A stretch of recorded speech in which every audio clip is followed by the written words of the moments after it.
Hey everyone, I'm Andrea, your real life English fluency coach, and today's lesson is all about assumptions that learners wrongly make when learning English. So I'm here today to tell you all about these myths and why you should not be paying attention to them because they might actually be limiting your progress. Before we get into the lesson, I want to let you know that we are here to guide you beyond the classroom, to live and learn and speak English in the real world. So be sure to hit that subscribe button and the bell down below so that you don't miss any of our new lessons. So myth number 1 is that fluent speakers don't make mistakes. And this is a really big one that I think many people believe, but is really not true.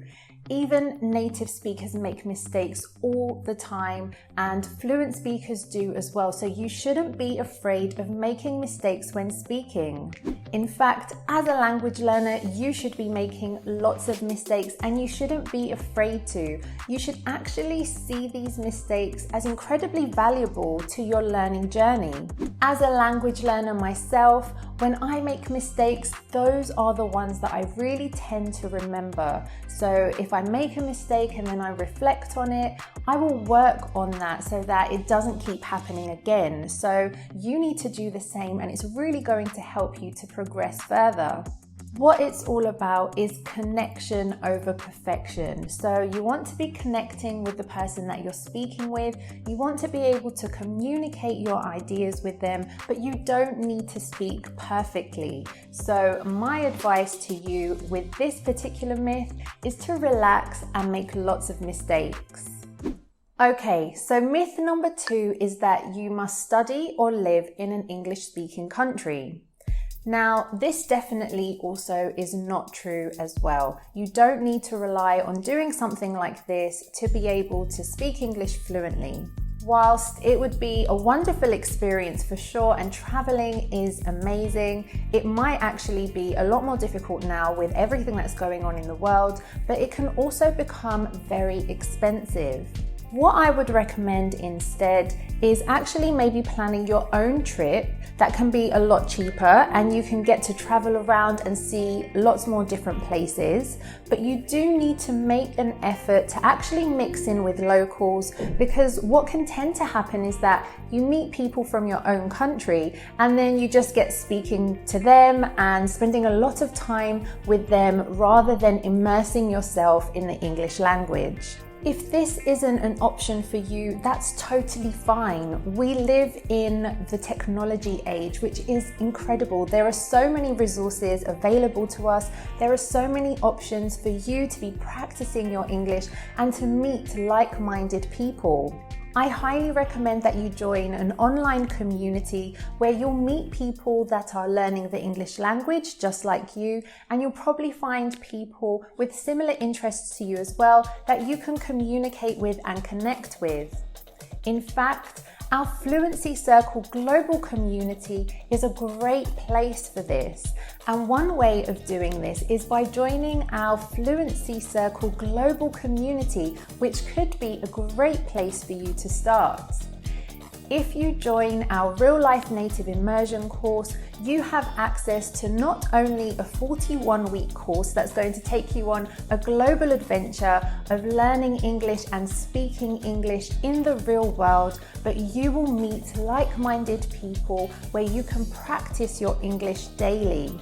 And the best part is you can try it right now for free with our 3-part Learning Power series. So all you have to do is click up here or in the description box below to learn more and sign up now.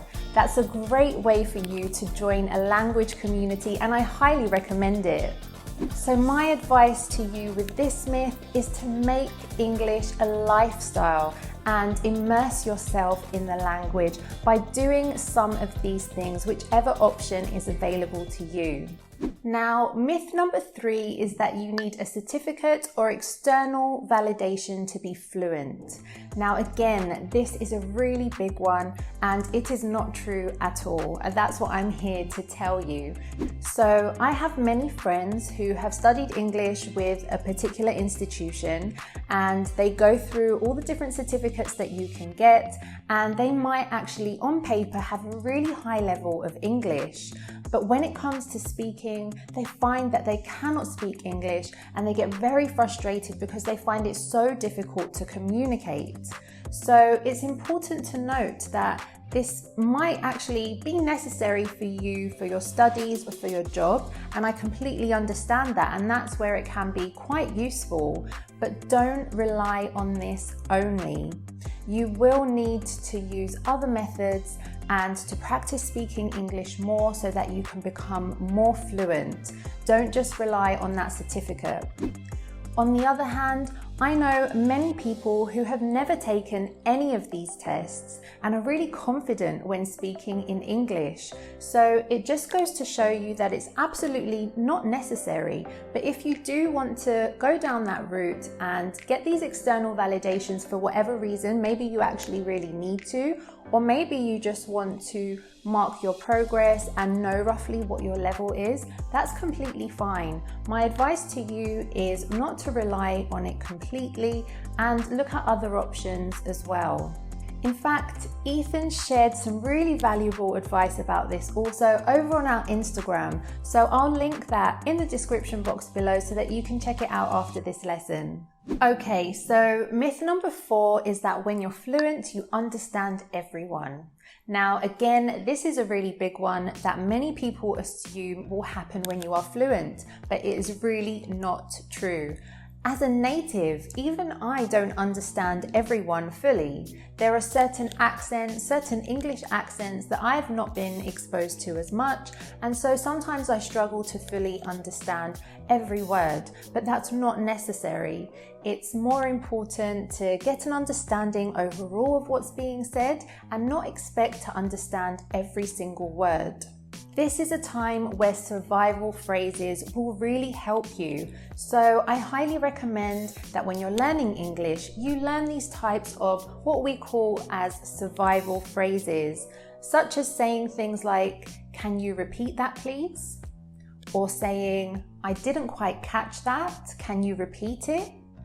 Or even saying, "I'm sorry, I don't understand." So rather than having a very confused look on your face or saying what or like something that culturally isn't so great, it might be considered rude, learning these types of phrases where you don't fully understand someone can really help you in those situations.